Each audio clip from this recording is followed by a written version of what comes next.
Good morning, and welcome to Ohio.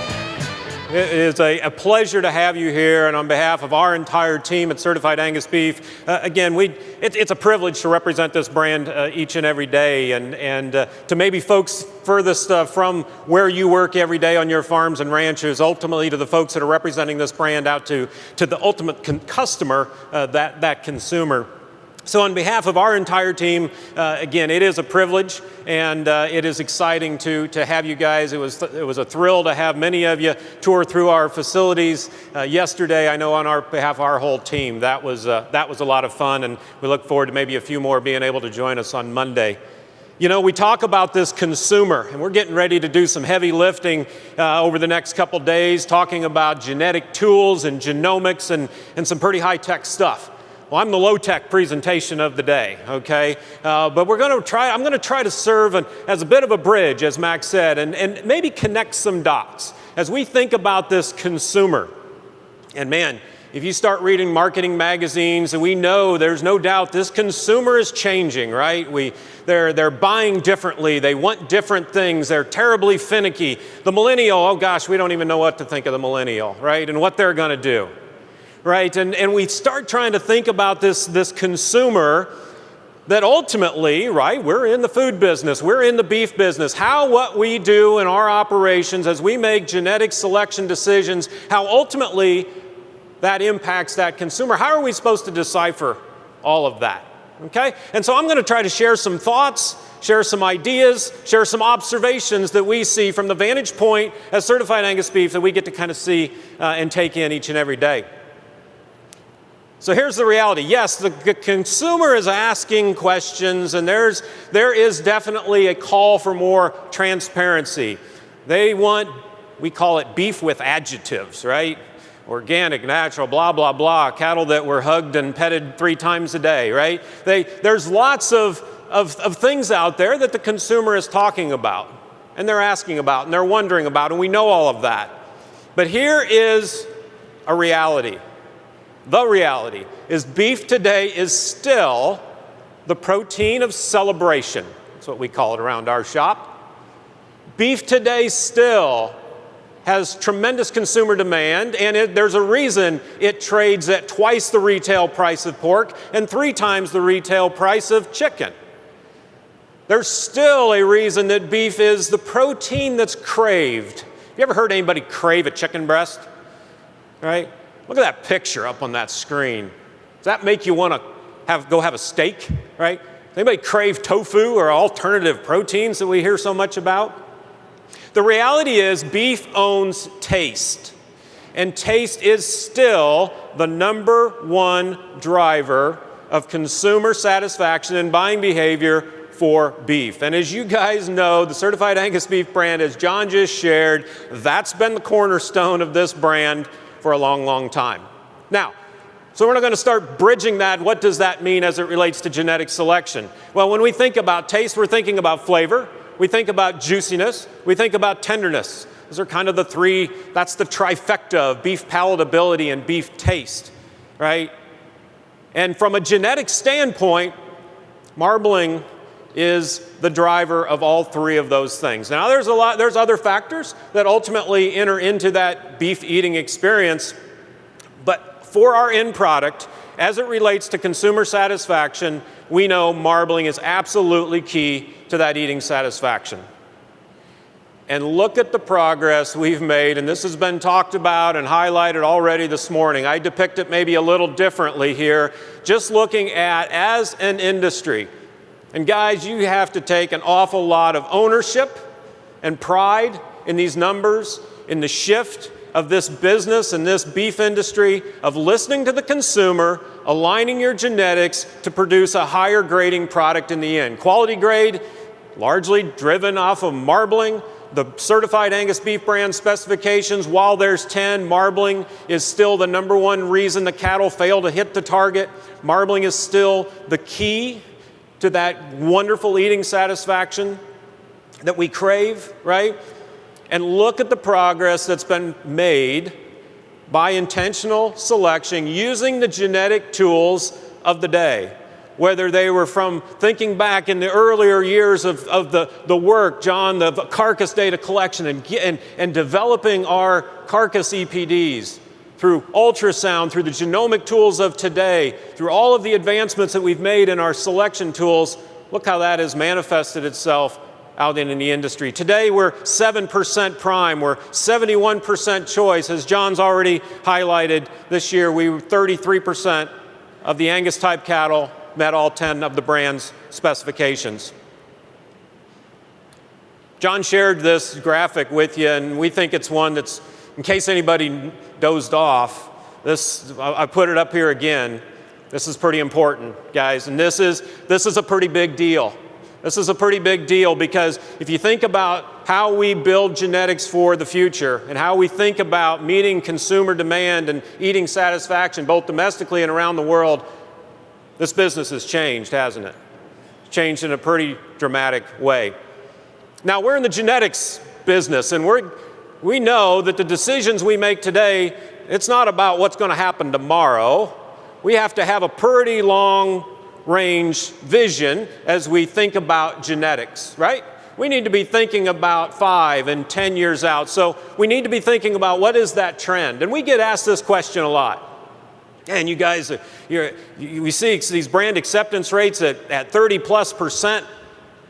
Are we done? Are we maxed out? Is the demand, is that kind of saturated, the demand that's out there for premium beef? Okay, we'd tell you absolutely not. And I think this graphic illustrates that. That red line represents Certified Angus Beef brand sales over the last 10 years. You've seen that earlier today. Those green bars represent the spread between the choice cutout value and the Certified Angus Beef brand cutout value. We see some ups and downs from year to year, but what's that trend doing? It's continuing to get bigger. That spread is continuing to get bigger in a time when we have essentially doubled the number of certified carcasses that we've marketed through the brand. In the last 3 years, we've increased sales by 30-something%, and yet that spread has continued to have strength and have growth. I don't think there's a better illustration of the demand for high-quality beef, again, both here domestically and around the world, than maybe what that data, in my mind, represents. I tell you, there's a number of things that kind of underpin that. This probably goes without saying, but if we increase consumer satisfaction, if we produce a better product, that's a good thing, right? There's going to be more confidence in our product, better demand. But maybe some of the less subtle things you think about a chef today that's maybe been in the business for a while and remembers when beef was, 1 in 4 of those steaks were coming back because they were tough or didn't have the flavor, juiciness that customer desired. Today, that chef puts that product and the Certified Angus Beef brand out there with confidence that they can build their reputation around beef today. We see retailers doing the same thing. I think in this case, we would tell you that supply and the growth in supply due to the genetic improvement that you all have produced in this industry has allowed us to grow demand because it's allowed for more access to this high quality product, allowing new retailers to come on and represent the brand, new distributors, retailers to put more product in their ad features knowing it's going to be there, allowing us to grow the brand around the world. Okay, so these bigger supplies have introduced high-quality beef and the Certified Angus Beef brand to new customers. This third point is a pretty big one. And some of you guys know that, ground beef is not ground beef anymore. It's no longer what I call grade neutral. The Certified Angus Beef brand grinds has been a really big growth opportunity within our program, and we see that continuing to grow. And why that's important is that continues to drive the value of marbling and the value of a high-grading carcass beyond just the middle meats, the ribs, the strips, the tenderloins. To that point, as we've looked at some of these alternative and new cuts, as we take the chuck apart and some of these and pull some of these single muscles out to make steak items, marbling becomes more important, right? because we're not doing slow and low and crock pot roasts as much anymore. Okay, we're making more steak items, and in that case, marbling is a real driver of eating satisfaction. We even see this in briskets. Some of you know, and as John shared, we have a Certified Angus Beef brand prime. The number one subprimal, the product we sell the most of in Certified Angus Beef prime is briskets. You Texans all get that, okay? For the rest of the world, this is news, but it's a big deal, okay? It's a big deal. That drives the premiums across the entire carcass, and that's my point of why I think it's important and why I think it sets up demand for on down the road. We know that globally there's demand for our product. The preferences around many of our large trading partners is a product that they can't produce themselves, and that's a highly marbled product. So we know that's going to grow. And I would also tell you, I think there's some things as we think about long range, long-term demand. I would suggest to you that there's some factors in play here that we need to be considering. You know, we're enjoying relatively inexpensive feed today in the cattle feeding business. We're not sure that'll always be the case. In reality, it probably won't always be the case. We're not sure how demand will always play out, but we know droughts happen, right? If we get into a situation with $7 or $8 corn again, that's going to shorten time on feed. We're going to need cattle that can meet this high quality beef demand, maybe on fewer days on feed. Okay? I think there's, as you talk to cattle feeders, the ability for these cattle to know that they're going to grade and how they're going to grade gives them some ability to manage their risk. Maybe thinking about that in a little different way than what we have before. So I would tell you, there's a lot of demand and a lot of support as we look to the future for high quality beef. But we got to look at this comprehensively, right? We can't just focus in on that end product.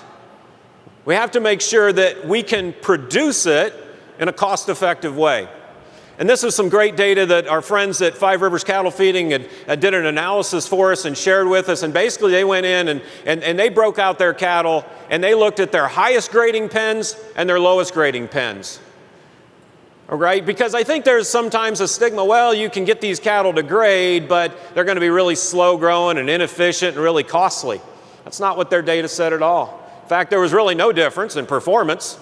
They were a couple cents lower from a cost of gain. They were able to put another 45 pounds on them in the end, okay? So using the tools that we have today together, we can meet this consumer demand and do it in a way that's cost effective, cattle that grow, cattle that are efficient.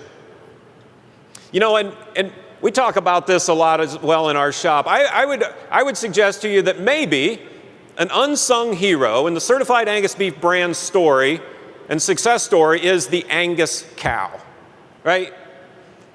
We get asked sometimes, you know, Berkshire pork. I know, we're talking about these pork and chicken in a beef conference, but Berkshire pork, we get asked this question, why has Berkshire pork not done what Certified Angus Beef has done? And I think it's really simple. The Berkshire sow's not very good, okay? She's not very good. Sorry if there's any Berkshire breeders in the room, but I think that's the reality. We've had this great Angus cow out there that's been able to be maternal, be functional, adapt to different environments, and also produce a calf that goes on, can grow efficiently, and produce a high-quality end product in the end.